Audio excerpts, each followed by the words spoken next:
ਸਤਿ ਸ਼੍ਰੀ ਅਕਾਲ ਜੀ। ਪੰਜਾਬੀ ਰੇਡੀਓ ਤੇ ਪੰਜਾਬੀ ਟੀਵੀ ਯੂਐਸਏ ਵੇਖ ਸੁਣ ਰਹੇ ਸਾਰੇ ਸਰੋਤਿਆਂ ਦਾ ਬਹੁਤ-ਬਹੁਤ ਸਵਾਗਤ ਹੈ ਇਸ ਸਮੇਂ ਦੇ ਵਿਸ਼ੇਸ਼ ਪ੍ਰੋਗਰਾਮ ਖਬਰ ਤੇ ਨਜ਼ਰ ਦੇ ਵਿੱਚ। ਖਬਰ ਤੇ ਨਜ਼ਰ ਪ੍ਰੋਗਰਾਮ ਦੇ ਵਿੱਚ ਜਿੱਥੇ ਦੇਸ਼ ਵਿਦੇਸ਼ ਦੇ ਨਾਲ ਜੁੜੀਆਂ ਹੋਈਆਂ ਅਹਿਮ ਖਬਰਾਂ ਦੇ ਉੱਪਰ ਨਜ਼ਰ ਮਾਰੀਦੀ ਹੈ, ਉੱਥੇ ਹੀ ਉਹਨਾਂ ਖਬਰਾਂ ਦਾ ਵਿਸ਼ਲੇਸ਼ਣ ਕਰਨ ਦੇ ਲਈ ਸਾਥ ਹੁੰਦਾ ਹੈ ਸੀਨੀਅਰ ਪੱਤਰਕਾਰ ਮਿੰਟੂ ਗੁਰੂਸਰੀਆ ਜੀ ਦਾ। ਸੋ ਕਰਦੇ ਹਾਂ ਉਹਨਾਂ ਦਾ ਪ੍ਰੋਗਰਾਮ ਦੇ ਵਿੱਚ ਸਵਾਗਤ। ਬਹੁਤ-ਬਹੁਤ ਸਵਾਗਤ ਹੈ ਜੀ। ਸ਼ੁਕਰੀਆ ਜੀ ਸਾਰਿਆਂ ਨੂੰ। ਸਤਿ ਸ੍ਰੀ ਅਕਾਲ। ਸਤਿ ਸ਼੍ਰੀ ਅਕਾਲ ਜੀ। ਸੋ ਅੱਜ ਦੇ ਪ੍ਰੋਗਰਾਮ ਦੇ ਸਪਾਂਸਰਸ ਨੇ ਖਾਲਸਾ ਇੰਸ਼ੋਰੈਂਸ। ਲੰਬੇ ਸਮੇਂ ਤੋਂ ਇੰਸ਼ੋਰੈਂਸ ਦੇ ਖੇਤਰ ਦੇ ਵਿੱਚ ਸੇਵਾਵਾਂ ਨਿਭਾ ਰਹੇ ਨੇ। ਤੁਸੀਂ ਵੀ ਇੰਸ਼ੋਰੈਂਸ ਬਾਬਤ ਸਲਾਹ ਕਰਨ ਦੇ ਲਈ, ਇੰਸ਼ੋਰੈਂਸ ਲੈਣ ਦੇ ਲਈ ਇਹਨਾਂ ਨਾਲ ਸੰਪਰਕ ਕਰ ਸਕਦੇ ਹੋ। ਨੰਬਰ ਹੈ 408 272 2500।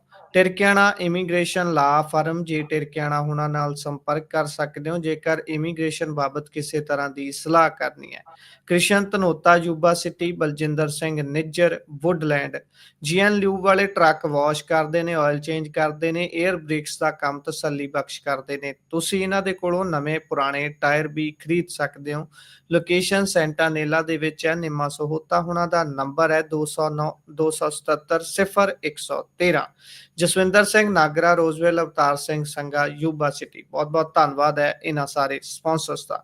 ਹੁਣ ਰੁਕ ਕਰਦੇ ਹਾਂ ਜੀ ਖਬਰਾਂ ਦਾ। ਮਿੰਟੂ ਜੀ, ਸਭ ਤੋਂ ਪਹਿਲੀ ਖਬਰ ਤੇ ਜੇਕਰ ਆਪਾਂ ਝਾਤ ਮਾਰੀਏ ਤਾਂ ਉਧਰ ਨਿਤਿਸ਼ ਹੋਣੀ ਕਹਿੰਦੇ ਵੀ 10ਵੀਂ ਵਾਰ ਹਲਫ ਲਿਆ ਤੇ ਕਹਿੰਦੇ ਚੋਣਾਂ ਹੋਣ, ਇੱਧਰ ਦੀ ਉੱਧਰ ਸਾਰਾ ਕੁਝ ਹੋ ਜਾਵੇ, ਲੋਕ ਆਪਣੀ ਅੱਡੀ ਚੋਟੀ ਦਾ ਜ਼ੋਰ ਲਾ ਲੈਣ, ਪਰ ਇੱਕ ਗੱਲ ਪੱਕੀ ਹੁੰਦੀ ਹੈ ਵੀ ਸਹੁੰ ਕਿਹਨੇ ਚੱਕਣੀ ਹੈ। ਨਿਤਿਸ਼ ਦਾ 10ਵੀਂ ਵਾਰ ਸਹੁੰ ਚੱਕਣਾ, ਉਧਰੋਂ ਸੰਧੂ ਦਾ ਸਹੁੰ ਚੱਕ ਲੈਣਾ।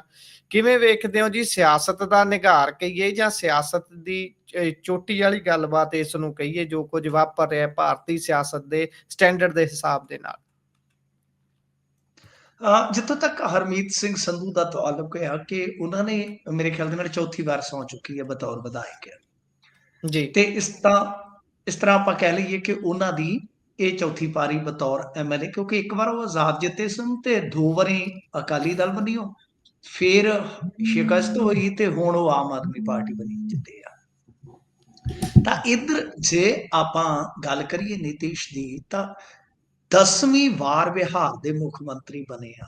26 ਮੰਤਰੀਆਂ ਨੇ ਵੀ ਨਾਲ ਹਲਫ ਲਿਆ। ਇਹਦੇ ਵਿੱਚ ਭਾਜਪਾ ਦੇ 14, ਜਨਤਾ ਦਲ ਯੂਨਾਈਟਿਡ ਦੇ ਯਾਨੀ ਨਿਤੀਸ਼ ਦੀ ਪਾਰਟੀ ਦੇ 8, ਚਿਰਾਗ ਪਾਸਵਾਨ ਦੇ 2 ਮੰਤਰੀ ਤੇ ਇੱਕ ਮੁਸਲਿਮ ਚਿਹਰਾ ਜਿਹੜਾ ਉਹ ਇਹਨਾਂ ਨੇ ਸ਼ਾਮਲ ਕੀਤਾ ਆ। ਤਾਂ ਜੇ ਆਪਾਂ ਮੰਤਰੀਆਂ ਦੀ ਲਿਸਟ ਦੇ ਵਿੱਚ ਵੇਖੀਏ, ਸਮਰਾਟ ਚੌਧਰੀ, ਵਿਜੇ ਕੁਮਾਰ ਸਿਨਹਾ ਦੋਨੇ ਹੀ ਬਹੁਤ ਦੁਲਾਰੇ ਆ ਅਮਿਤ ਸ਼ਾਹ ਜੀ ਦੇ। ਫਿਰ ਇਸ ਤੋਂ ਇਲਾਵਾ ਵਿਜੇ ਕੁਮਾਰ ਚੌਧਰੀ ਆ ਜਾਂਦੇ, ਵਿਜੇਂਦਰ ਪ੍ਰਸਾਦ ਯਾਦਵ, ਸ਼ਰਮ ਕੁਮਾਰ, ਮੰਗਲ ਪਾਂਡੇ ਇਤਿਆਦਿਕ। ਮੰਗਲ ਪਾਂਡੇ ਤੇ ਮੇਰੇ ਖਿਆਲ ਦੇ ਨਾਲ ਇਹਨਾਂ ਦੇ ਪ੍ਰੈਜ਼ੀਡੈਂਟ ਵੀ ਰਹੇ ਨੇ। ਤਾਂ ਬਹਰਹਾਲ ਇਹ ਹਲਫ ਦਾ ਕਹਿ ਲਓ ਕਿ ਸਮਾਗਮ ਜਿਹੜਾ ਉਹ ਨੇਪਰੇ ਚੜ ਗਿਆ। ਪਰ ਜਦੋਂ ਕੱਲ ਐਨਡੀਏ ਯਾਨੀ ਜੋ ਇਹਨਾਂ ਦਾ ਅਲਾਇੰਸ ਆ, ਉਸ ਮੀਟਿੰਗ ਦਾ ਜਦੋਂ ਆਯੋਜਨ ਹੋਇਆ, ਇੱਕ ਕਾਬਲੇ ਗੌਰ ਗੱਲ ਆ ਜੀ ਕਿ ਐਨਡੀਏ ਦੇ ਚੇਅਰਮੈਨ ਨੇ ਜਿਹੜੇ ਸ੍ਰੀ ਅਮਿਤ ਸ਼ਾਹ, ਉਹ ਨਦਾਰਦ ਰਹਿੰਦੇ ਨੇ, ਗੈਰ ਹਾਜ਼ਰ ਰਹਿੰਦੇ ਨੇ। ਇੰਟਰਸਟਿੰਗ ਇਹ ਗੱਲ ਆ।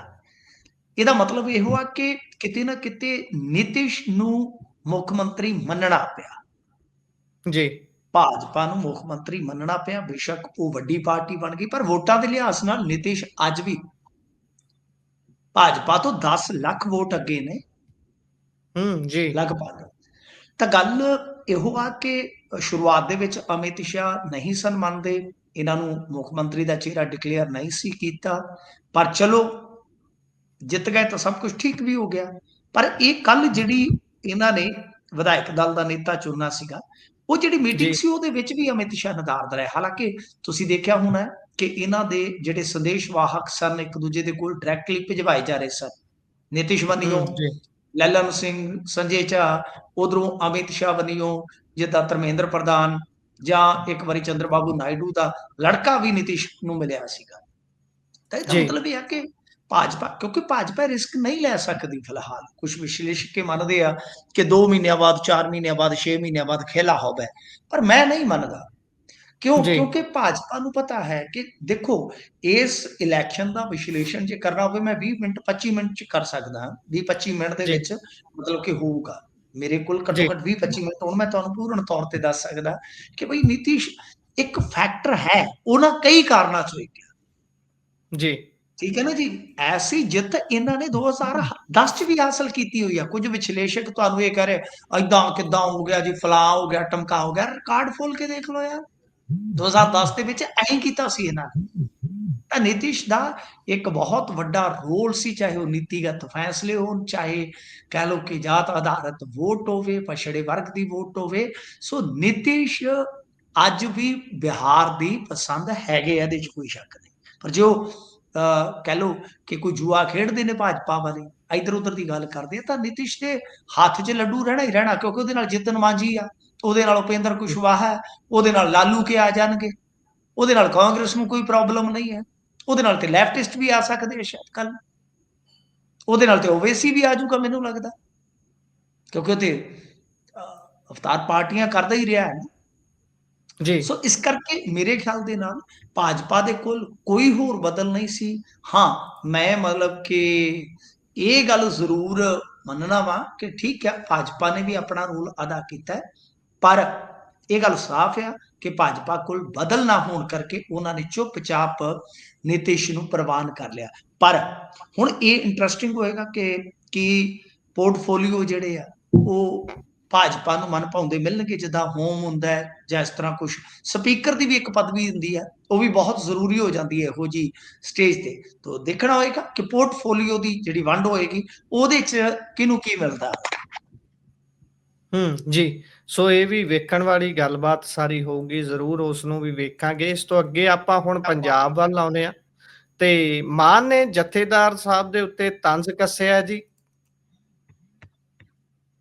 ਦੇਖੋ ਮਾਨ ਸਾਹਿਬ ਕੋਲ ਹੈ ਕੀ ਆ ਇਹਨਾਂ ਦੇ ਕੋਲ ਤੰਜ਼ ਨੇ ਜਿੰਨੇ ਮਰਜ਼ੀ ਕਸਾ ਲਓ ਮਿਹਣੇ ਨੇ ਜਿੰਨੇ ਮਰਜ਼ੀ ਦਵਾ ਲਓ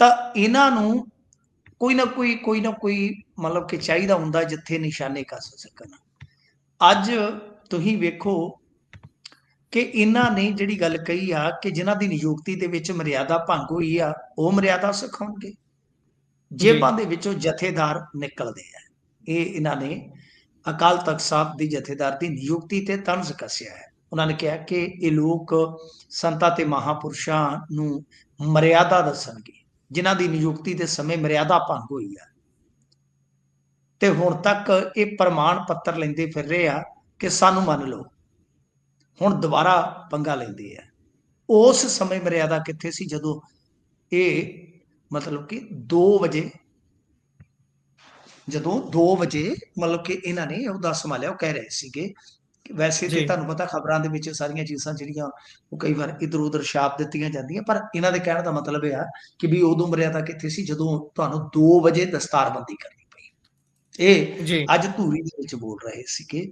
ਕਹਿੰਦੇ ਕਿ ਸ੍ਰੀ ਅਕਾਲ ਤਖਤ ਸਾਹਿਬ ਦੇ ਜਥੇਦਾਰ ਦੀ ਪਦਵੀ ਬਹੁਤ ਵੱਡੀ ਹੈ ਅਕਾਲ ਤਖਤ ਸਾਹਿਬ ਮਹਾਨ ਆ ਉਹਦਾ ਸਤਿਕਾਰ ਹਮੇਸ਼ਾ ਰਹੇਗਾ ਪਰ ਉਹਦੇ ਜੀ, ਉੱਤੇ ਬੈਠਣ ਵਾਲਿਆਂ ਦੀ ਗੱਲ ਕਰਦਾ ਬਈ ਇਹ ਰਾਜਨੀਤਿਕ ਲੋਕਾਂ ਦੇ ਬਣੀਓ ਨਿਯੁਕਤ ਨੇ ਇਹ ਚੀਜ਼ ਗਲਤ ਆ ਗੋਲਕ ਦੇ ਮਿਸਯੂਜ਼ ਦੀ ਗੱਲ ਕਰਨ ਤੇ ਸਬੂਤ ਮੰਗਦੇ ਆ ਜਦ 2 ਦਸੰਬਰ ਨੂੰ ਅਕਾਲ ਤਖਤ ਸਾਹਿਬ ਨੇ ਸੁਖਵੀਰ ਬਾਦਲ ਨੂੰ ਤਲਬ ਕੀਤਾ ਸੀ ਉਸ ਸਮੇਂ ਦੇ ਜਥੇਦਾਰ ਨੇ ਪੁੱਛਿਆ ਕਿ ਇਸ਼ਤਿਹਾਰ ਛਪਵਾਏ ਸੀ ਤਾਂ ਕਿਹਾ ਸੀ ਹਾਂਜੀ ਫਿਰ ਕਿਹਾ ਸੀ ਇਹ ਲੋਕ ਜਮ੍ਹਾਂ ਕਰਵਾਉਣਗੇ ਮੈਂ ਤਾਂ ਪਾਰਲੀਮੈਂਟ ਦੇ ਵਿੱਚ ਕਿਹਾ ਸੀਗਾ ਕਿ ਜੇਬਾਂ ਤੋਂ ਜਥੇਦਾਰ ਨਿਕਲਦੇ ਆ ਮੈਂ ਜੀ, ਤੁਹਾਡੇ ਮਤਲਬ ਕਿ ਲੋਕਾਂ ਦੀ ਆਵਾਜ਼ ਬੋਲਦਾ ਹੂੰ, ਦੇਖੋ ਹੋਇਆ ਕੀ ਆ ਕਿ ਪਿਛਲੇ ਕੁਝ ਸਮੇਂ ਦੇ ਵਿੱਚ ਤੁਹਾਨੂੰ ਪਤਾ ਹੀ ਆ ਇਹਨਾਂ ਨੇ ਬਹੁਤ ਹੱਦ ਤੱਕ ਕਹਿ ਲਓ ਕਿ ਇਹ ਪ੍ਰਚਾਰ ਕੀਤਾ ਸੀਗਾ ਇਲਜ਼ਾਮਾਤ ਲਾਏ ਸਨ ਤਰਨ ਤਾਰਨ ਚੋਣ ਦੇ ਵਿੱਚ ਕਿ ਗੋਲਕ ਦੀ ਮਿਸਯੂਜ਼ਿੰਗ ਹੋ ਰਹੀ ਆ ਇਦਾਂ ਉਦਾਂ ਤੇ ਫਿਰ ਇੱਕ ਲਿਖਤੀ ਸ਼ਿਕਾਇਤ ਭਗਵੰਤ ਮਾਨ ਜੀ ਦੇ ਖਿਲਾਫ ਪਹੁੰਚੀ ਹੋਈ ਆ ਜਾਂ ਹਰਮੀਤ ਸੰਧੂ ਦੇ ਖਿਲਾਫ ਹੀ ਆ ਮੇਰੇ ਖਿਆਲ ਦੇ ਨਾਲ ਮਾਨ ਸਾਹਿਬ ਦੇ ਖਿਲਾਫ ਹੀ ਆ ਕਿਉਂਕਿ ਇਹਨਾਂ ਨੇ ਅੱਜ ਸਟੇਟਮੈਂਟ ਸ਼ਾਇਦ ਇਹ ਵੀ ਦਿੱਤੀ ਹੈ ਕਿ ਮੈਨੂੰ ਇਹ ਸੱਦਣ ਨੂੰ ਫਿਰਦੇ ਆ ਐਸਜੀਪੀਸੀ ਵਾਲੇ ਇਹਨਾਂ ਨੇ ਇੱਕ ਹੋਰ ਉੱਥੇ ਬਿਆਨ ਦਿੱਤਾ ਹੈ ਕਹਿੰਦੇ ਕਿ ਮੈਂ ਅੱਜ ਵੀ ਕਹਿ ਦੇਣਾ ਕਿ ਜਿਹੜੀ ਕੋੜ ਕਿਰਲੀ ਹੁੰਦੀ ਆ ਪੂਰੀ ਰਾਤ ਕੀੜੇ ਮਕੌੜੇ ਖਾਂਦੀ ਆ, ਮੱਛਰ ਖਾਂਦੀ ਆ। ਜਦ ਦਿਨ ਨਿਕਲਦਾ ਹੈ ਤਾਂ ਗੁਰੂ ਸਾਹਿਬ ਦੀ ਫੋਟੋ ਥੱਲੇ ਲੁਕ ਜਾਂਦੀ ਹੈ। ਸਾਨੂੰ ਪਤਾ ਹੀ ਜੀ ਨਹੀਂ ਲੱਗਦਾ ਕਿ ਕੀ ਹੋ ਰਿਹਾ ਹੈ। ਤਾਂ ਮਤਲਬ ਕਿ ਜਦੋਂ ਵੀ ਕੱਢਣਗੇ ਕਈ ਤਰ੍ਹਾਂ ਦੀਆਂ ਖਾਮੀਆਂ ਕੱਢਦੇ ਆ ਤੇ ਮੈਨੂੰ ਐਸਜੀਪੀਸੀ ਸੈਕਟਰੀਏਟ ਦੇ ਵਿੱਚ ਬੁਲਾਉਣ ਦੀ ਤਿਆਰੀ ਆ। ਮਤਲਬ ਜੀ ਸਾਫ਼ ਹੈ। ਤਾਂ ਖੈਰ ਇਹ ਆ ਤੇ ਕੋੜ ਕਿਰਲੀ ਵਾਲੀ ਜਿਹੜੀ ਗੱਲ ਕਰ ਰਹੇ ਗੁਰਪ੍ਰੀਤ ਜੀ, ਚਲੋ ਠੀਕ ਆ, ਧਾਰਮਿਕ ਮਾਮਲਾ ਹੈ, ਤੁਹਾਨੂੰ ਬੜਾ ਸੰਕੋਚ ਕੇ ਬੋਲਣਾ ਚਾਹੀਦਾ। ਕੋੜ ਕਿਰਲੀ ਕਿਸ ਨੂੰ ਕਹਿ ਰਹੇ ਹੋ? ਕੀੜੇ ਜੀ ਮਕੌੜੇ ਖਾਣ ਵਾਲੀ ਕੀ ਗੱਲ ਕਰ ਰਹੇ ਹੋ? ਜਿੱਥੋਂ ਤੱਕ ਕਿ ਜਥੇਦਾਰ ਸਾਹਿਬ ਦੀ ਗੱਲ ਆ, ਮੇਰੇ ਖਿਆਲ ਦੇ ਨਾਲ ਉਹਨਾਂ ਨੇ ਉਸ ਤੋਂ ਬਾਅਦ ਵੀ ਸਹਿਮਤੀ ਹਾਸਲ ਵੀ ਕੀਤੀ ਆ, ਜੀ ਜੀ ਦੁਬਾਰਾ ਦਸਤਾਰਬੰਦੀ ਕਰਵਾਈ ਆ, ਸਾਰਾ ਕੁਝ ਹੋਇਆ। ਉਹ ਪੰਥਕ ਮਾਮਲਾ ਹੈ, ਉਹ ਪੰਥਕ ਮਾਮਲਾ ਹੈ। ਤੁਸੀਂ ਮੁੱਖ ਮੰਤਰੀ ਹੋ। ਮੈਂ ਤੁਹਾਨੂੰ ਅੱਗੇ ਦੱਸਿਆ ਨਾ ਕਿ ਮੁੱਖ ਮੰਤਰੀ ਸਾਹਿਬ ਦੀ ਆਦਤ ਹੈ, ਇਹਨਾਂ ਨੇ ਕੋਈ ਨਾ ਕੋਈ ਨਿਸ਼ਾਨਾ ਲੱਭ ਕੇ ਤੇ ਉਹਦੇ ਤੇ ਟਾਰਗੇਟ ਕਰਨਾ ਹੀ ਕਰਨਾ। ਮੈਂ ਇਹਦਾ ਇੱਕ ਨਿਚੋੜ ਕੱਢਦਾ, ਸ਼ਾਇਦ ਅੱਗੇ ਵੀ ਤੁਹਾਨੂੰ ਦੱਸਿਆ ਹੋਵੇ ਕਿ ਦਰਅਸਲ ਕੀ ਆ ਕਿ ਇੱਕ ਤੇ ਮਾਨ ਸਾਹਿਬ ਨੂੰ ਅਕਾਲੀ ਦਲ ਦਾ ਭੈ ਆ ਕਿ ਅਕਾਲੀ ਦਲ, ਕਿਉਂਕਿ ਕਾਂਗਰਸ ਆ ਜਾਏਗੀ, ਭਾਜਪਾ ਆ ਜਾਏਗੀ, ਇਹਨਾਂ ਦਾ ਚੱਕਾ ਮਾੜਾ ਮੋਟਾ ਗਿੜਿਆ ਜਾਣਾ। ਪਰ ਜੇ ਜੀ ਅਕਾਲੀ ਆ ਗਿਆ ਤਾਂ ਮੈਂ ਹਮੇਸ਼ਾ ਕਹਿੰਦਾ ਕਿ ਕਿੱਕਲੀ ਪੈ ਜਾਣੀ ਆ। ਜੀ ਤਾਂ ਇੱਕ ਤੇ ਇਹ ਆ ਕਿ ਦੂਜਾ ਇਹ ਆ ਕਿ ਇਹਨਾਂ ਦੇ ਕੋਲ ਜਿਹੜਾ ਵੋਟ ਬੈਂਕ ਆ ਤੇ ਜਾਂ ਜਿਹੜਾ ਇਹ ਮਤਲਬ ਕਿ ਚਾਹੁੰਦੇ ਆ ਕਿ ਹੋਰ ਵੀ ਭੁਰ ਕੇ ਆਵੇ, ਉਹ ਜੀ ਅਕਾਲੀਆਂ ਦਾ ਵੋਟ ਬੈਂਕ ਆ। ਇਹ ਕਦੇ ਵੀ ਤੁਸੀਂ ਜੀ ਦੇਖ ਲੈਣਾ। ਇਹਨਾਂ ਦੇ ਕੋਲ ਮਾਲਵੇ ਦੇ ਵਿੱਚ ਜਿੱਤ ਦਾ ਵੱਡਾ ਕਾਰਨ ਕੀ ਸੀ? ਤਾਂ ਮਾਲਵੇ ਦੇ ਵਿੱਚ ਅਕਾਲੀ ਦਲ ਬਿਲਕੁਲ ਫਲॉप ਹੋ ਗਿਆ। ਉਹਦਾ ਵੱਡਾ ਕਾਰਨ ਇਹੀ ਸੀ। ਤਾਂ ਜੀ ਜਿਵੇਂ ਅੱਜ ਕਾਂਗਰਸ ਨੂੰ ਸਭ ਤੋਂ ਵੱਡਾ ਝਟਕਾ ਕੌਣ ਦਿੰਦਾ? ਭਾਜਪਾ। ਤਾਂ ਇਹ ਮਤਲਬ ਕਿ ਇਹਨਾਂ ਦਾ ਮੁੱਖ ਨਿਸ਼ਾਨਾ ਹੁੰਦਾ ਹੈ ਕਿ ਅਕਾਲੀ ਦਲ ਜਾਂ ਉਹਨਾਂ ਦੇ ਪੰਥਕ ਮਸਲੇ ਕਿਸੇ ਤਰ੍ਹਾਂ ਕਿਸੇ ਵੀ ਸਪੀਚ ਦੇ ਵਿੱਚ ਇੱਕ ਅੱਧ ਨੁਕਤਾ ਉਠਾ ਕੇ ਇਹਨਾਂ ਨੇ ਇਹ ਕੰਮ ਕਰਨਾ ਹੀ ਆ। ਮੈਂ ਨਹੀਂ ਕਹਿੰਦਾ ਕਿ ਕੁਝ ਕਮੀਆਂ ਨਹੀਂ ਹੁੰਦੀਆਂ, ਕੁਝ ਪੇਸ਼ੀਆਂ ਨਹੀਂ ਹੁੰਦੀਆਂ, ਇਹ ਹੈ। ਪਰ ਫਿਰ ਵੀ ਠੀਕ ਆ, ਉਹ ਮੁੱਖ ਮੰਤਰੀ ਨੇ, ਕਹਿ ਸਕਦੇ ਜੇ ਉਹਨਾਂ ਨੂੰ ਲੱਗਦਾ ਵਾ। ਪਰ ਧਾਰਮਿਕ ਪੁਰਸ਼ ਨੇ ਜਿਹੜੇ ਅਹੁਦਿਆਂ ਤੇ ਬੈਠੇ ਨੇ ਜਿਹੜੇ ਲੋਕ, ਉਹਨਾਂ ਬਾਰੇ ਇਦਾਂ ਦੀਆਂ ਗੱਲਾਂ ਕੋੜ ਕਿਰਲੀ ਜਾਂ ਫਲਾਂ ਟਮਕਾ ਆਲੋਚਨਾ ਤਾਂ ਚਲੋ ਚੱਲਦੀ ਆਉਂਦੀ ਆ। ਇਹ ਚੀਜ਼ਾਂ ਠੀਕ ਨਹੀਂ ਹੈ।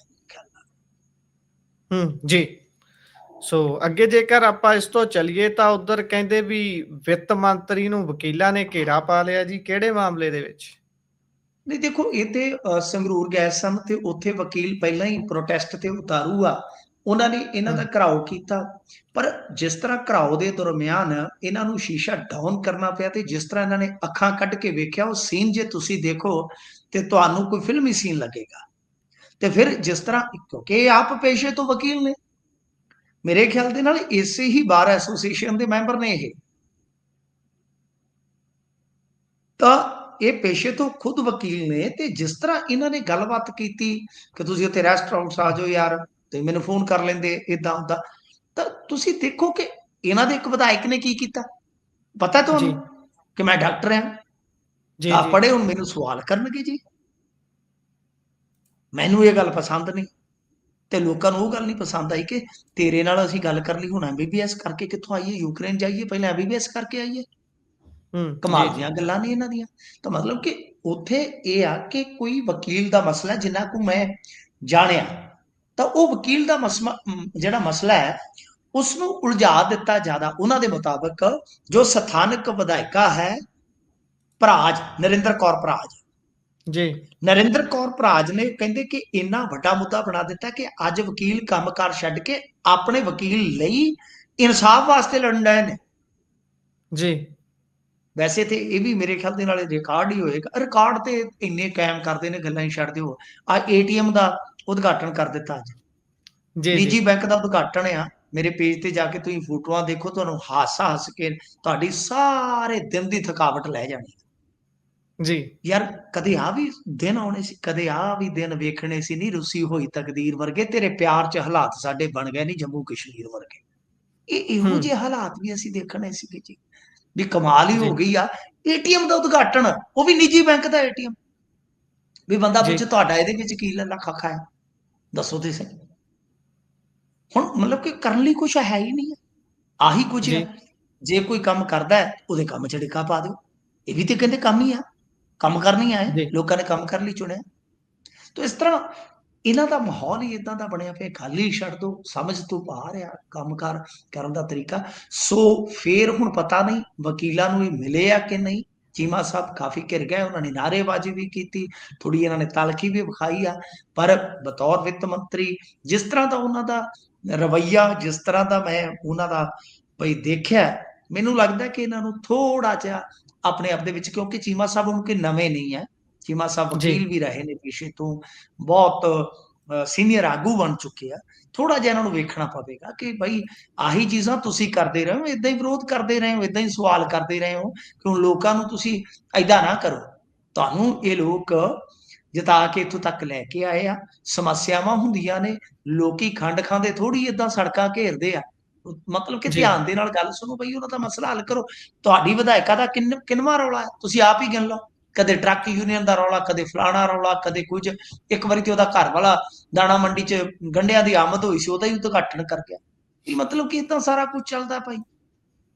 ਤਾਂ ਜੀ। ਤੁਹਾਨੂੰ ਇਹ ਕਰਨਾ ਚਾਹੀਦਾ ਹੈ ਕਿ ਭਾਈ ਆਪਣੇ ਬੰਦਿਆਂ ਨੂੰ ਸਮਝਾਓ, ਵਿਗਾੜ ਤੇ ਉਹ ਪੈਦਾ ਕਰ ਦਿੰਦੇ ਆ, ਫਿਰ ਲੋਕਾਂ ਦਾ ਕੀ ਕਸੂਰ ਆ ਦੱਸੋ।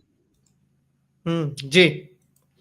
ਸੋ ਇਸ ਤੋਂ ਅੱਗੇ ਜੇਕਰ ਚੱਲੀਏ ਤਾਂ ਉੱਧਰ ਚੰਨੀ ਸਾਹਿਬ ਨੇ ਆਪਣੇ ਵਾਲਾ ਕੰਮ ਸ਼ੁਰੂ ਕਰ ਲਿਆ। ਆਪਣੇ ਵਾਲਾ ਤੋਂ ਭਾਵ ਕਿ ਉਹਨਾਂ ਨੇ ਸਹਾਫ਼ੀ ਵਾਲਾ ਕੰਮ ਫੜ ਲਿਆ ਲੱਗਦਾ ਹੈ। ਜਿਸ ਤਰੀਕੇ ਦੇ ਨਾਲ ਉਹ ਹੁਣ ਆਏ ਨੇ YouTube ਤੇ, ਪਹਿਲਾਂ ਉਹਨਾਂ ਨੇ ਆਪਣਾ ਚੈਨਲ ਲਾਂਚ ਕੀਤਾ ਤੇ ਉਸ ਤੋਂ ਬਾਅਦ ਹੁਣ ਕਹਿੰਦੇ ਵੀ ਸੀਰੀਜ਼ ਛੇੜਨ ਜਾ ਰਹੇ ਨੇ। ਇਹ ਸੀਰੀਜ਼ 'ਚ ਕੀ ਖਾਸ ਹੋਊਗਾ ਜੀ?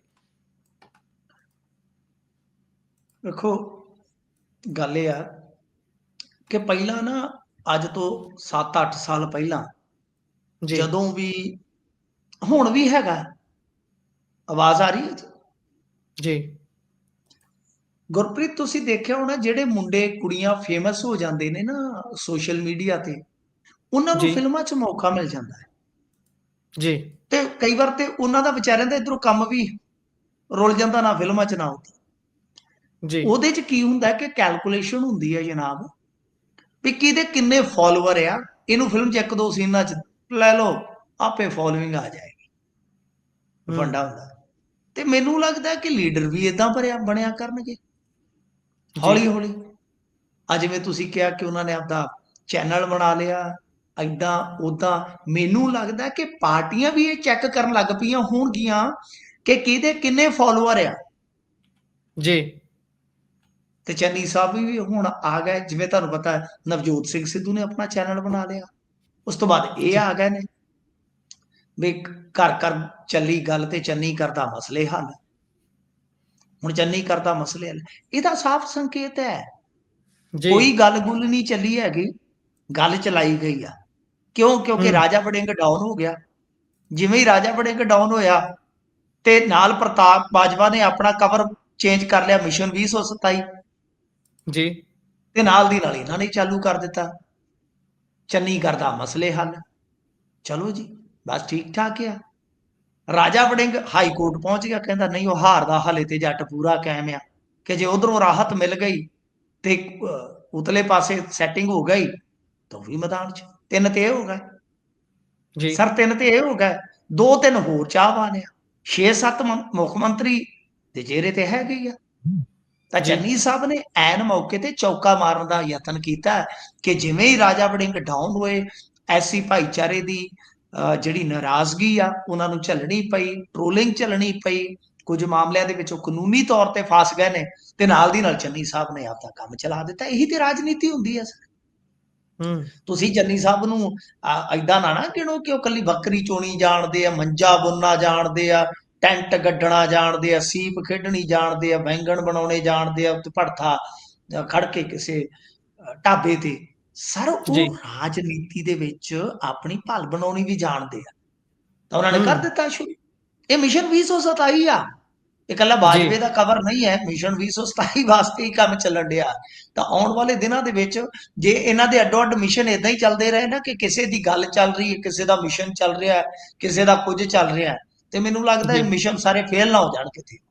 ਸੋ ਰਲ ਮਿਲ ਕੇ ਇਹਨਾਂ ਨੂੰ ਖੇਡਣਾ ਪਵੇਗਾ। ਸਥਿਤੀ ਇਹਨਾਂ ਦੀ ਮੈਨੂੰ ਲੱਗਦਾ ਕਿ ਐਡੀ ਕਮਜ਼ੋਰ ਨਹੀਂ ਹੈਗੀ, ਜੇ ਰਲ ਕੇ ਜ਼ੋਰ ਲਾਉਣ ਤੇ ਕੁਝ ਬਣ ਜਾਏਗਾ। ਨਹੀਂ ਤੇ ਆ ਤੁਹਾਡੇ ਸਾਹਮਣੇ ਹੀ ਹੈ ਜੋ ਬਣਿਆ ਪਿਆ, ਤੀਲੀ ਤੋਂ ਬਣ ਗਿਆ ਲੌਂਗ, ਲੌਂਗ ਤੋਂ ਕੋਕਾ ਬਣ ਗਿਆ ਨਹੀਂ। ਇਹਨਾਂ ਦਾ ਕੰਮ ਤੇ ਫਿਰ ਇਦਾਂ ਦਾ ਹੈਗਾ ਹੀ ਆ। ਜੀ।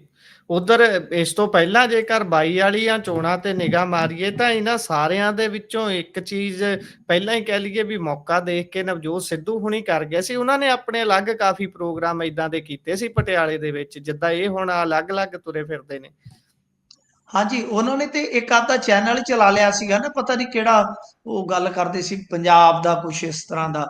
ਤੇ ਅੱਜ ਕੱਲ ਜੀ, ਤੁਹਾਨੂੰ ਮੈਂ ਦੱਸਣ ਤੇ ਡਿਆ ਵੀ ਸੋਸ਼ਲ ਮੀਡੀਆ ਹੀ ਇੱਕ ਜਰੀਆ ਬਣ ਗਿਆ। ਉਹਦੇ ਤੇ ਜੀ, ਫੇਮਸ ਹੋਏ ਲੀਡਰ ਏਦਾਂ ਹੀ ਮੈਨੂੰ ਲੱਗਦਾ ਕਿ ਹੁਣ ਤੇ ਕੁਝ ਚਲੋ ਠੀਕ ਹੈ, ਥੋੜੇ ਬਹੁਤੇ ਆਉਂਦੇ ਆ ਗਰਾਊਂਡ ਦੇ ਵਿੱਚ, ਤੇ ਮੈਨੂੰ ਲੱਗਦਾ ਕਿ ਆਉਣ ਵਾਲੇ ਸਮੇਂ ਦੇ ਵਿੱਚ ਤੇ ਫਾਲੋਅਰਸ ਵੇਖ ਕੇ ਤੇ ਆਉਣ ਵਾਲੇ ਸਮੇਂ ਦੇ ਵਿੱਚ ਆਹ ਚੀਜ਼ਾਂ ਵੇਖ ਕੇ ਵੋਟਾਂ ਪਿਆ ਕਰਨਗੀਆਂ।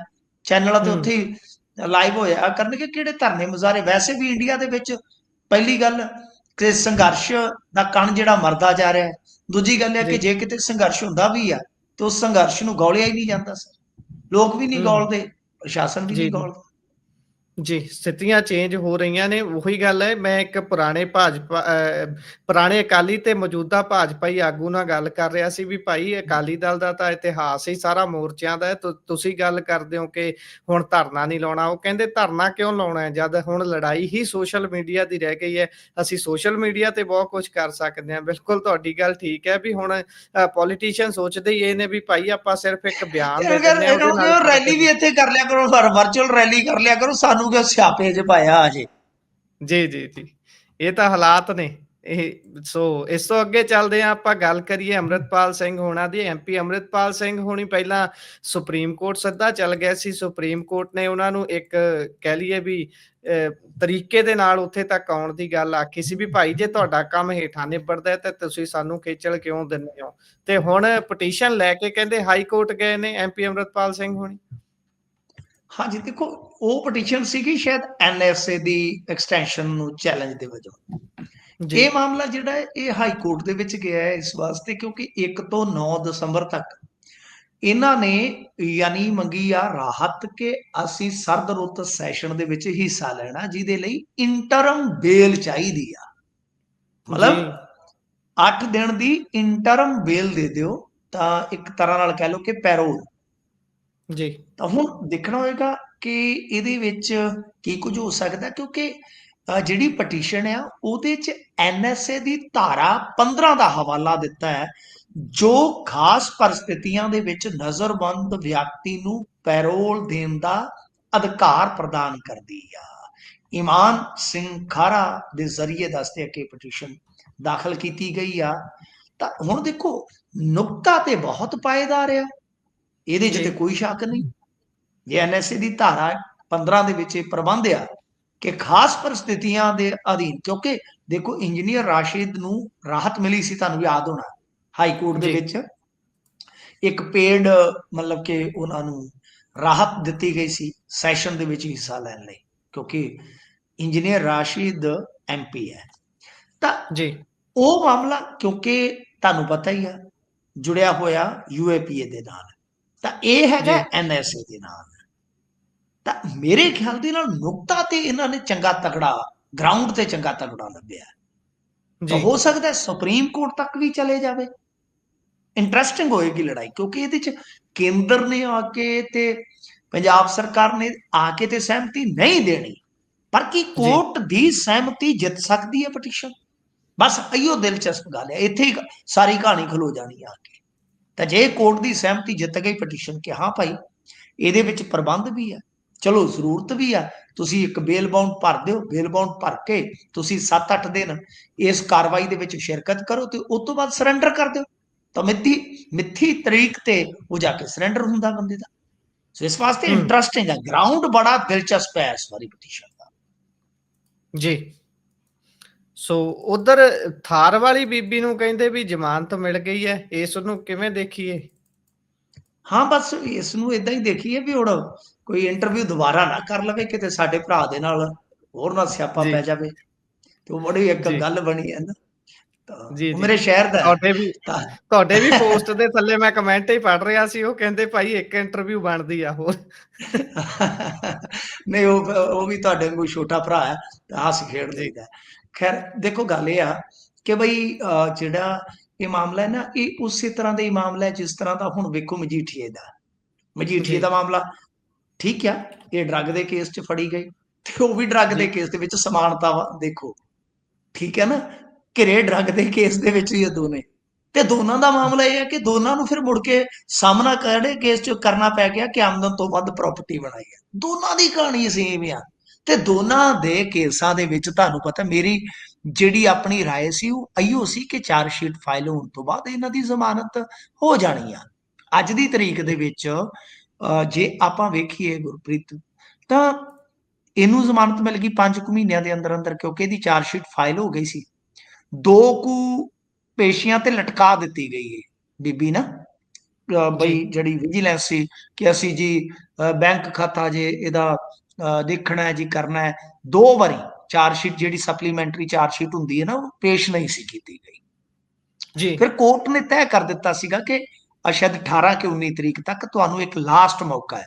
ਜਿਵੇਂ ਉਹਨਾਂ ਨੇ ਸਪਲੀਮੈਂਟਰੀ ਚਲਾਨ ਪੇਸ਼ ਕੀਤਾ, ਨਾਲ ਦੀ ਨਾਲ ਕੋਰਟ ਨੇ ਜ਼ਮਾਨਤ ਦੇ ਦਿੱਤੀ ਜੀ। ਮਤਲਬ ਕਿ ਇਹ ਚੀਜ਼ਾਂ 'ਚ ਟੈਕਨੀਕਲਿਟੀ ਇਹੋ ਹੁੰਦੀ ਆ। ਹੁਣ ਤੁਸੀਂ ਦੇਖੋ ਕਿ ਮਜੀਠੀਆ ਦੇ ਮਾਮਲੇ ਦੇ ਵਿੱਚ ਵੀ ਤੇ ਇਹੋ ਬਹਿਸ ਹੋਈ ਹੈ ਨਾ। ਕੋਰਟ ਨੇ ਜੀ, ਪੁੱਛਿਆ ਕਿ ਦੇਖੋ ਗੱਲ ਇਹ ਆ ਕਿ ਜਦ ਤੁਸੀਂ ਬੰਦੇ ਨੂੰ ਹਿਰਾਸਤ 'ਚ ਲੈ ਲਿਆ, ਪੁੱਛਗਿੱਛ ਮੁਕੰਮਲ ਕਰ ਲਈ, ਚਾਰਜ ਸ਼ੀਟ ਫਾਈਨਲ ਤੁਸੀਂ ਦਾਖਲ ਕਰ ਦਿੱਤੀ, ਤਾਂ ਫਿਰ ਹੁਣ ਬੰਦੇ ਨੂੰ ਹਿਰਾਸਤ 'ਚ ਕਿਉਂ ਰੱਖੀਏ? ਹੁਣ ਜੀ, ਇਹਦਾ ਜਵਾਬ ਦੇ ਦਿਓ। ਤਾਂ ਇਹ ਹੁਣ ਜਵਾਬ ਦੇਣਗੇ, ਉਸ ਤੋਂ ਬਾਅਦ ਜ਼ਮਾਨਤ ਤੇ ਫੈਸਲਾ ਹੋ ਜਾਣਾ, ਤੇ ਮੇਰੇ ਖਿਆਲ ਦੇ ਨਾਲ ਰਾਹਤ ਤੇ ਖੀਰ ਮਜੀਠੀਏ ਨੂੰ ਵੀ ਮਿਲ ਜਾਏਗੀ, ਇਹਦੇ 'ਚ ਕੋਈ ਸ਼ੱਕ ਨਹੀਂ। ਸੋ ਥਾਰ ਵਾਲੀ ਬੀਬੀ ਜਿਹੜੀ ਆ ਬਠਿੰਡੇ ਪਹੁੰਚ ਰਹੀ ਆ। ਹੁਣ ਦੇਖੋ ਮੀਡੀਆ ਕਿੰਨਾ ਕੁ ਪਹੁੰਚਦਾ, ਕਿਹਨੂੰ ਇੰਟਰਵਿਊ ਦਿੰਦੀ ਆ, ਤੇ ਗਾਂ ਫਿਰ ਹੁਣ ਇੰਟਰਵਿਊ ਦੀ ਕੀ ਕਿਸਮਤ ਨਿਕਲਦੀ ਆ। ਪਰ ਹੁਣ ਥਾਰ ਵਾਲੀ ਬੀਬੀ ਨੂੰ ਜੋ ਹੋਣਾ ਸੀ ਉਹ ਹੋ ਗਿਆ ਬਾਈ, ਨੌਕਰੀ ਚਲੇ ਗਈ। ਠੀਕ ਹੈ ਨਾ ਜੀ, ਜੀ, ਕੋਠੀ ਉਹਦੀ ਜਿਹੜੀ ਆ ਉਹ ਸੀਲ ਕਰ ਦਿੱਤੀ ਗਈ ਸੀਗੀ। ਜਿੰਨਾ ਵੀ ਕੁਝ ਹੋਣਾ ਸੀ ਉਹ ਹੋ ਗਿਆ, ਨੁਕਸਾਨ ਜੋ ਹੋਣਾ ਸੀ ਹੋ ਗਿਆ, ਜ਼ਮਾਨਤ ਜਿਹੜੀ ਹੋ ਗਈ ਆ, ਤਾਂ ਬਸ ਠੀਕ ਆ। ਹੁਣ ਇੱਕ ਵਾਰੀ ਉਹਦੀ ਜ਼ਿੰਦਗੀ ਜਿਹੜੀ ਆ ਔਖੀ ਸੌਖੀ ਰਿੜਨੀ ਸਟਾਰਟ ਹੋ ਜਾਏਗੀ। ਜੀ। ਉਧਰ ਪੰਜਾਬ ਦੇ ਵਿੱਚ ਐਨਕਾਊਂਟਰ ਹੋਏ ਨੇ ਜੀ। ਇੱਕ ਹੁਣ ਵੀ ਖਬਰ ਆ ਰਹੀ ਸੀ ਕਿ ਲਾਡੋਵਾਲ ਟੋਲ ਪਲਾਜ਼ਾ ਜਿਹੜਾ ਲੁਧਿਆਣੇ ਦਾ ਸਭ ਤੋਂ ਮਹਿੰਗਾ ਹੈ, ਉਹਦੇ ਨਜ਼ਦੀਕ ਵੀ ਕੋਈ ਐਨਕਾਊਂਟਰ ਹੋਇਆ? ਹਾਂਜੀ ਦੇਖੋ, ਇਹਦੇ ਵਿੱਚ ਮੇਰੇ ਖਿਆਲ ਦੇ ਨਾਲ ਇੱਕ ਦੀ ਮੌਤ ਹੋ ਗਈ ਆ, ਤੇ ਇੱਕ ਜਿਹੜਾ ਉਹ ਜ਼ਖਮੀ ਆ, ਹਾਲਤ ਗੰਭੀਰ ਆ। ਜਿਹੜੇ ਸੀਪੀ ਨੇ ਸਵਪਨ ਸ਼ਰਮਾ ਬੋਲੇ ਆ ਕਿ ਪਾਕ ਟੈਰਰ ਮੋਡਿਊਲ ਦੇ ਨਾਲ ਇਹ ਬੰਦੇ ਜੁੜੇ ਸੀਗੇ। ਬਿਲਕੁਲ ਜੀ, ਤੁਹਾਡੀ ਗੱਲ ਸਹੀ ਹੈ ਕਿ ਨੈਸ਼ਨਲ ਹਾਈਵੇ ਤੇ ਲਾਡੋਵਾਲ ਟੋਲ ਪਲਾਜ਼ਾ ਬੜਾ ਮਸ਼ਹੂਰ ਹੈ ਤੇ ਬੜਾ ਮਹਿੰਗਾ ਹੈ ਮੇਰੇ ਖਿਆਲ ਨਾਲ, ਇਹ ਉਹੀ ਸਭ ਆ। ਤੋਂ ਮਹਿੰਗਾ ਹੈ ਜੀ। ਹਾਂਜੀ, ਇਹਨਾਂ ਨੇ ਮਤਲਬ ਕਿ 3 ਅੱਤਵਾਦੀ ਫੜਨ ਦਾ ਇਹ ਦਾਅਵਾ ਕੀਤਾ ਸੀਗਾ, ਤੇ ਇਹਨਾਂ ਨੂੰ ਟਰੈਪ ਜਦੋਂ ਕੀਤਾ ਗਿਆ, ਤੇ ਦੱਸਦੇ ਆ ਕਿ ਇਹਨਾਂ ਨੇ ਡੀਸੀਪੀ ਦੀ ਗੱਡੀ ਨੂੰ ਟਾਰਗੇਟ ਕੀਤਾ ਗਿਆ ਇਹਨਾਂ ਵੱਲੋਂ, ਤੇ ਫਿਰ ਉਸ ਤੋਂ ਬਾਅਦ ਜਵਾਬੀ ਫਾਇਰਿੰਗ ਹੋਈ, ਤੇ ਇਹ ਬੰਦੇ ਜਿਹੜੇ ਆ ਉਹ ਕੁਝ ਜ਼ਖਮੀ ਤੇ ਇੱਕ ਤੇ ਮਾਰੀ ਗਿਆ। ਹੁਣ ਗੱਲ ਇਹ ਆ ਕਿ ਇਹ ਤੇ ਕੰਮ ਜਿਹੜਾ ਨਾ ਮੈਨੂੰ ਸੰਕੇਤਕ ਹੁਣ ਔਖਾ ਲੱਗਦਾ ਹੈ। ਔਖਾ ਜੀ, ਇਹਨੂੰ ਲੱਗਦਾ ਗੁਰਪ੍ਰੀਤ, ਇਹਨੂੰ ਹੁਣ ਥੋੜਾ ਜਿਹਾ ਗੰਭੀਰਤਾ ਨਾਲ ਲਿਓ। ਜਿਵੇਂ ਹੀ ਜੀ, ਇਹ ਐਨਕਾਊਂਟਰ ਹੋਇਆ, ਤੇ ਇੱਕ ਇਸ ਤੋਂ ਪਹਿਲਾਂ ਐਨਕਾਊਂਟਰ ਹੋਇਆ ਨਾ ਸ਼ਾਇਦ ਮਾਝੇ ਦੇ ਵਿੱਚ, ਜੀ, ਜੀ, ਇਹਨਾਂ ਕੁਝ ਘੰਟਿਆਂ ਦੇ ਦਰਮਿਆਨ। ਇਹਨਾਂ ਜੀ, 2 ਐਨਕਾਊਂਟਰਾਂ ਤੋਂ ਬਾਅਦ ਤੁਸੀਂ ਜਾ ਕੇ ਮੇਰੇ ਪੇਜ ਤੇ ਵੀ ਦੇਖ ਲੈਣਾ। ਪੇਜ ਤੇ ਮੈਂ ਤਾਂ ਕੋਟ ਕਰਦਾ ਹੁੰਦਾ ਕਿ ਉਹ ਚੀਜ਼ਾਂ ਅਸੀਂ ਸਮੇਂ ਦਰ ਸਮੇਂ ਅਪਡੇਟ ਕਰਦੇ ਰਹਿੰਦੇ ਹਾਂ। ਜਿਹੜੀ ਵੀ ਜੀ, ਚੀਜ਼ ਸਾਨੂੰ ਦਿਲਚਸਪ ਲੱਗਦੀ ਹੈ ਕੱਟ ਕੇ ਪਾ ਦਿੰਦੇ ਹਾਂ, ਤਾਂ ਕਿ ਉਹ ਉੱਥੇ ਪਈ ਰਵੇ ਦਸਤਾਵੇਜ਼ ਬਣ ਕੇ। ਜੀ, ਤੁਸੀਂ ਉੱਥੇ ਜਾ ਕੇ ਦੇਖਣਾ, ਜਾਂ ਕੁਲਦੀਪ ਸਿੰਘ ਧਾਲੀਵਾਲ ਦੇ ਪੇਜ ਤੇ ਚਲੇ ਜਾਓ। ਹੁਣ ਤੋਂ ਜੀ, ਚੰਦ ਮਿੰਟ ਪਹਿਲਾਂ ਉਹ ਲਾਈਵ ਹੁੰਦੇ ਨੇ, ਜਿਵੇਂ ਆਪਾਂ ਸ਼ਾਇਦ ਜੁੜੇ ਆ ਉਤੋਂ ਕੋਈ 10 ਕੁ ਮਿੰਟ ਪਹਿਲਾਂ ਉਹਨਾਂ ਨੇ ਪੀਸੀ ਸਮਾਪਤ ਕੀਤੀ ਆ। ਪੀਸੀ ਯਾਨੀ ਜੀ, ਸਿਆਲਾਂ ਦੇ ਵਿੱਚ, ਤੇ ਆਹ ਟਾਈਮ 8:30 ਦੇ ਕਰੀਬ ਦਾ ਸੌਣ ਦਾ ਹੁੰਦਾ, ਲੋਕਾਂ ਦਾ ਰਜਾਈਆਂ 'ਚ ਵੜ ਜੀ, ਜਾਂਦੇ ਨੇ। ਉਹਨਾਂ ਨੇ ਪ੍ਰੈਸ ਕਾਨਫਰੰਸ ਸੱਦੀ। ਪ੍ਰੈਸ ਕਾਨਫਰੰਸ ਜਿਵੇਂ ਮੈਂ ਲਾਈਵ ਦੇਖੀ, ਮੈਂ ਕਿਹਾ ਤੇ ਧਾਲੀਵਾਲ ਸਾਹਿਬ ਆ। ਉਹ ਜਦੋਂ ਮੈਂ ਸੁਣੀ, ਤੇ ਉਹ ਆ ਮੁਕਾਬਲਿਆਂ ਨੂੰ ਅਪਡੇਟ ਕਰ ਰਹੇ ਨੇ, ਕਹਿੰਦੇ ਸਾਡੀ ਪੁਲਿਸ ਨੇ ਮੁਕਾਬਲੇ ਕੀਤੇ। ਹੁਣ ਕਮਾਲ ਦੀ ਗੱਲ ਆ ਕਿ ਪੁਲਿਸ ਦੀ ਪੀਸੀ ਜਿਹੜੀ ਆ ਉਹ ਧਾਲੀਵਾਲ ਸਾਹਿਬ ਕਰ ਰਹੇ ਨੇ, ਪਰ ਜੀ, ਇਹਦੇ ਵਿੱਚ ਇੱਕ ਸੰਕੇਤ ਛੁਪਿਆ ਕਿ ਜੀ, ਜੇ, ਕਿਉਂਕਿ ਐਨਕਾਊਂਟਰ ਤੇ ਇੱਥੇ ਪੰਜਾਬ ਪੁਲਿਸ ਡੇਲੀ ਕਰ ਰਹੀ ਹੈ, ਕਦੇ ਸਰਕਾਰ ਦੇ ਐਡੇ ਵੱਡੇ ਚੀਫ ਸਪੋਕਸ ਪਰਸਨ ਨੇ ਜਾਂ ਸਾਬਕਾ ਵਜ਼ੀਰ ਨੇ ਪੀਸੀ ਨਹੀਂ ਕੀਤੀ, ਜਾਂ ਤੇ ਜੀ, ਯਾਦਵ ਸਾਹਿਬ ਟਵੀਟ ਕਰ ਦਿੰਦੇ ਨੇ, ਜਾਂ ਸੰਬੰਧਤ ਪੁਲਿਸ ਅਧਿਕਾਰੀ ਜਿਹੜੇ ਆ ਉਹ ਆਪਣੇ ਪੱਧਰ ਤੇ ਅਪਡੇਟ ਕਰ ਦਿੰਦੇ ਨੇ ਪੀਸੀ ਦੇ ਜ਼ਰੀਏ। ਪਰ ਜੀ, ਧਾਲੀਵਾਲ ਸਾਹਿਬ ਦਾ ਆ ਕੇ ਕਹਿਣਾ ਕਿ ਮੁਕਾਬਲੇ ਹੋਏ ਨੇ 2, ਸਾਡੀ ਪੁਲਿਸ ਨੇ ਜਾਂਬਾਜ਼ੀ ਦਿਖਾਈ ਆ। ਮੈਨੂੰ ਲੱਗਦਾ ਕਿ ਆਉਣ ਵਾਲੇ ਦਿਨਾਂ ਦੇ ਵਿੱਚ ਹੁਣ ਇਹ ਸਰਕਾਰ ਜਿਹੜੀ ਹੈ ਉਹ ਇਸ ਤਰ੍ਹਾਂ ਹੀ ਖੇਡੇਗੀ, ਯਾਨੀ ਹੁਣ ਥੋੜੀ ਜੀ ਖੇਡ ਜਿਹੜੀ ਆ ਨਾ ਚੱਲੇਗੀ, ਕਿਉਂਕਿ ਜਿਹੜੇ ਲੁਧਿਆਣੇ ਦੇ CPS ਵਪਨ ਸ਼ਰਮਾ, ਉਹਨਾਂ ਦਾ ਇੱਕ ਆਪਣਾ ਕੈਰੀਅਰ ਦਾ ਟਰੈਕ ਰਿਕਾਰਡ ਹੈ। ਜੇ ਉਹ ਸ਼ੁਰੂ ਉੱਥੋਂ ਜੀ ਹੋਇਆ ਤਾਂ ਵੈਸੇ ਤੇ ਸਾਰੇ ਪੰਜਾਬ ਦੇ ਵਿੱਚ ਹੀ ਹੋ ਰਹੇ ਆ, ਤਾਂ ਮੈਨੂੰ ਲੱਗਦਾ ਕਿ ਆਉਣ ਵਾਲੇ ਦਿਨਾਂ ਦੇ ਵਿੱਚ ਇਸ ਤਰ੍ਹਾਂ ਦੇ ਭੇੜ, ਇਸ ਤਰ੍ਹਾਂ ਦੇ ਐਨਕਾਊਂਟਰ। ਹਾਂ ਸੱਚ, ਇੱਕ ਹੋਰ ਨਾ ਭੁੱਲੋ, ਜੀ RSS ਦੇ ਜਿਹੜੇ ਆਗੂ ਦੇ ਪੋਤੇ ਦਾ ਕਤਲ ਹੋਇਆ ਤੇ ਜਿਹੜਾ ਮੇਨ ਸ਼ੂਟਰ ਆ ਉਹਦਾ ਵੀ ਤੇ ਐਨਕਾਊਂਟਰ ਕਰਤਾ ਨਾ ਅੱਜ, 3 ਐਨਕਾਊਂਟਰ ਜੀ ਕਰਤੇ। ਜੀ ਠੀਕ ਹੈ ਨਾ ਜੀ, ਇਹ ਤਾਂ ਹੁਣ ਸਵੇਰੇ ਪਤਾ ਲੱਗੇਗਾ ਕਿੰਨੇ ਮਰਦੇ ਨੇ ਕੁੱਲ। ਜੀ ਹਾਲੇ ਪਿਆ ਹੋ ਥੋੜਾ ਜਿਹਾ ਸਕਦਾ ਆਪਣੇ ਸਮਾਂ। ਗੱਲ ਕਰਦੇ ਕੋਈ ਇੱਕ ਅੱਧ ਹੋਰ ਹੋ ਜਾਵੇ। ਜੀ ਤਾਂ ਯਾਨੀ ਇਹ ਸੰਕੇਤ ਸਪਸ਼ਟ ਆ ਇਸ ਪ੍ਰੈਸ ਕਾਨਫਰੰਸ ਨੂੰ ਜੇ ਆਪਾਂ ਦੇਖੀਏ ਤਾਂ ਮੈਨੂੰ ਲੱਗਦਾ ਕਿ ਸਰਕਾਰ ਨੇ ਸੰਕੇਤ ਦੇ ਦਿੱਤਾ ਕਿ ਹੁਣ ਜਿਹੜਾ ਪ੍ਰੈਸ ਕਾਨਫਰੰਸ ਵਾਲਾ ਬੋਝ ਉਹ ਵੀ ਛੱਡੋ, ਤੁਸੀਂ ਮੁਕਾਬਲੇ ਹੀ ਕਰੋ, ਸੁਧਾਰੋ ਜੀ ਹਾਲਾਤ ਜਿੱਦਾਂ ਸੁਧਰਦੇ ਆ। ਧਾਲੀਵਾਲ ਸਾਹਿਬ ਨੂੰ ਮੈਕ ਦੇ ਦਿੱਤਾ, ਉਹ ਖੇਡਣਗੇ ਖੁੱਲ ਕੇ। ਜੀ ਨੈਤਿਕਤਾ ਟੰਗ ਦਿੱਤੀ ਹੈ ਸਿੱਕੇ ਤੇ, ਹਥਿਆਰਾਂ ਨੂੰ ਤੇਲ ਤੂਲ ਦੇ ਲਿਆ ਲੱਗਦਾ ਹੈ। ਤੇ ਹੁਣ ਜਿਹੜਾ ਇਹਨਾਂ ਦੇ ਆਕਾ ਨੇ ਦਿੱਲੀ ਵਾਲੇ ਗਏ ਗੱਲ ਆਖੀ ਸੀ ਵੀ ਹਫ਼ਤੇ 'ਚ ਭਾਈ ਪੰਜਾਬ ਛੱਡ ਜਿਓ, ਤੇ ਨਹੀਂ ਤਾਂ ਫਿਰ ਬੁਰੀ ਹੋਊਗੀ। ਉਹ ਪੰਜਾਬ ਛੱਡ ਕੇ ਜਾਣ ਕਿੱਥੇ, ਇਹ ਵੀ ਥੋੜਾ ਦੱਸ ਦਿੰਦੇ ਤਾਂ ਜ਼ਿਆਦਾ ਵਧੀਆ ਹੋ ਇਹ ਜਾਂਦਾ। ਹਫਤਾ ਤਾਂ ਬੀਤ ਗਿਆ ਜੀ। ਜੀ ਉਹਨਾਂ ਜੀ ਨੇ ਸ਼ਾਇਦ 11 ਨੂੰ, ਮੈਨੂੰ ਲੱਗਦਾ ਕਿ ਨਹੀਂ 7 ਨੂੰ ਕਿਹਾ ਸੀ। ਜੀ ਜੀ ਚੋਣਾਂ ਤੋਂ 5 ਦਿਨ ਪਹਿਲਾਂ ਕਿਹਾ ਸੀ ਵੀ 5 ਕੁ ਦਿਨ ਰਹਿੰਦੇ ਨੇ ਵੀ ਹਾਂਜੀ, ਨਿਕਲੋ, ਤੇ 6-7 ਨੂੰ ਕਿਹਾ ਸੀ ਤੇ ਜੀ 11 ਨੂੰ ਵੋਟਾਂ ਪਈਆਂ, 14 ਨੂੰ ਰਿਜ਼ਲਟ ਆ ਗਿਆ ਤੇ 20 ਤਾਂ ਹੋ ਗਿਆ, ਹਫਤਾ ਤੇ ਯਾਨੀ ਇਹਦਾ ਮਤਲਬ ਕਿ ਉਹ ਆਖੇ ਨਹੀਂ ਲੱਗੇ, ਜੀ ਆਖੇ ਨਹੀਂ ਲੱਗੇ, ਇਹਨਾਂ ਦਾ ਹਫਤਾ ਤੇ ਲੰਘ ਗਿਆ। ਹੁਣ ਸਜ਼ਾ ਮਿਲ ਰਹੀ ਹੈ ਫਿਰ ਆਖੇ ਨਾ ਲੱਗਣ ਦੀ। ਇਹ ਕਹਿ ਸਕਦੇ ਹਾਂ ਗੁਰਪ੍ਰੀਤ। ਚਲੋ ਨੈਤਿਕਤਾ ਤੇ ਗੱਲ ਆ ਕੇ ਜਦੋਂ ਖੜ ਜਾਂਦੀ ਹੈ, ਉਸ ਨੂੰ ਸ਼ਾਇਦ ਭੁੱਲ ਚੁੱਕੀ ਹੈ ਸਰਕਾਰ, ਪੁਲਿਸ, ਹਰ ਤੰਤਰ ਤੇ ਆਪਣੇ ਹਿਸਾਬ ਦੇ ਨਾਲ ਅੱਗੇ ਵੱਧ ਰਹੇ ਨੇ। ਕੋਈ ਇਸ ਤੇ ਗੱਲ ਨਹੀਂ ਕਰਨਾ ਚਾਹੁੰਦਾ ਵੀ ਭਾਈ ਜੇਕਰ ਉਹ ਗੈਂਗਸਟਰ ਬਣੇ ਨੇ ਤਾਂ ਇਹੋ ਜਿਹਾ ਮਾਹੌਲ ਉਹਨਾਂ ਨੂੰ ਕਿਸ ਨੇ ਬਣਾ ਕੇ ਦਿੱਤਾ, ਤੇ ਉਸ ਚੋਂ ਉਹਨਾਂ ਨੂੰ ਕੱਢਣ ਦੇ ਲਈ ਕਿੰਨਾ ਕੁ ਤੁਸੀਂ ਤਰੱਦਦ ਕਰਨਾ ਹੈ, ਉਹ ਵੀ ਦੇਖਣ ਵਾਲੀ ਇੱਕ ਨਹੀਂ ਗੱਲ ਹੁੰਦੀ ਹੈ। ਗੁਰਪ੍ਰੀਤ, ਇਸ ਗੱਲ ਨਾਲ ਮੈਂ ਥੋੜਾ ਜਿਹਾ ਡਿਫਰ ਕਰਾਂਗਾ ਕਿ ਠੀਕ ਹੈ, ਕੁਝ ਬੰਦੇ ਵਾਪਸ ਆਉਣਾ ਚਾਹੁੰਦੇ, ਉਹਨਾਂ ਵਾਸਤੇ ਰਸਤੇ ਕਈ ਵਾਰ ਔਖੇ ਹੋ ਜਾਂਦੇ ਨੇ ਕਿ ਸਮਾਜ ਦੇ ਵਿੱਚ ਜਾਂ ਜੇਲ੍ਹ ਦੇ ਵਿੱਚ ਉਹਨਾਂ ਦੀ ਲਾਈਫ ਨੂੰ ਕੌਣ ਸਿਕਿਉਰ ਕਰੂਗਾ। ਪਰ ਜੀ ਜ਼ਿਆਦਾਤਰ ਇਹਨਾਂ ਦੇ ਵਿੱਚੋਂ ਜ਼ਿਆਦਾਤਰ, ਕਿਉਂਕਿ ਮੇਰਾ ਪਿਛੋਕੜ ਇਹ ਆ, ਬਹੁਤ ਮੇਰਾ ਜੀ ਐਕਸਪੀਰੀਅੰਸ ਹੈ ਜ਼ਿੰਦਗੀ ਦਾ, ਬਹੁਤੇ ਬੰਦੇ ਇੰਨੇ ਦੂਰ ਲੰਘ ਜਾਂਦੇ ਆ, ਉਹਨਾਂ ਨੂੰ ਜਿਹੜੀਆਂ ਆਪਾਂ ਇਹ ਗੱਲਾਂ ਕਰਦੇ ਆ ਉਹਨਾਂ ਗੱਲਾਂ ਦਾ ਬਿਲਕੁਲ ਫਰਕ ਨਹੀਂ ਪੈਂਦਾ, ਕਿਉਂਕਿ ਉਹਨਾਂ ਨੇ ਆਪਣੀ ਜ਼ਿੰਦਗੀ ਦੀ ਇੱਕ ਮਿਆਦ ਮਿੱਥ ਲਈ ਹੁੰਦੀ ਆ ਕਿ ਇੰਨਾ ਕੁ ਚਿਰ ਜੀਣਾ, ਤੇ ਜਿਵੇਂ ਜੀਣਾ ਉਹ ਫਿਰ ਅਸੀਂ ਤੈਅ ਕਰਨਾ, ਤੇ ਜਿਵੇਂ ਹੂੰ ਕਿਸੇ ਨੇ ਮਾਰਨਾ ਉਹ ਫਿਰ ਮਾਰਨ ਵਾਲੇ ਨੇ ਤੈਅ ਕਰਨਾ। ਇਹ ਕੁਝ ਸਾਈਕੀ ਇਸ ਤਰ੍ਹਾਂ ਦੀ ਹੁੰਦੀ ਹੈ। ਜੀ, ਇਸ ਤੇ ਲੰਬੀ ਚਰਚਾ ਕੀਤੀ ਜਾ ਸਕਦੀ ਹੈ। ਤੁਹਾਡੇ ਤੋਂ ਵੀ ਇਸ ਦਾ ਖਾਸਾ ਕਹਿ ਲਈਏ ਵੀ ਅਨੁਭਵ ਹੈ। ਤੁਸੀਂ ਬਹੁਤ ਜੀ ਸਾਰੀਆਂ ਚੀਜ਼ਾਂ ਦੱਸ ਸਕਦੇ ਆ। ਕਿਸੇ ਹੋਰ ਦਿਨ ਇਸ ਨੂੰ ਫਰੋਲ ਲਵਾਂਗੇ। ਇਸੇ ਦੇ ਨਾਲ ਜ਼ਰੂਰ ਇੱਥੇ ਪ੍ਰੋਗਰਾਮ ਦਾ ਸਮਾਂ ਇਜਾਜ਼ਤ ਨਹੀਂ ਦਿੰਦਾ। ਤੁਸੀਂ ਜੁੜੇ, ਜਾਣਕਾਰੀਆਂ ਸਾਂਝੀਆਂ ਕੀਤੀਆਂ, ਬਹੁਤ ਬਹੁਤ ਧੰਨਵਾਦ ਜੀ। ਧੰਨਵਾਦ ਜੀ।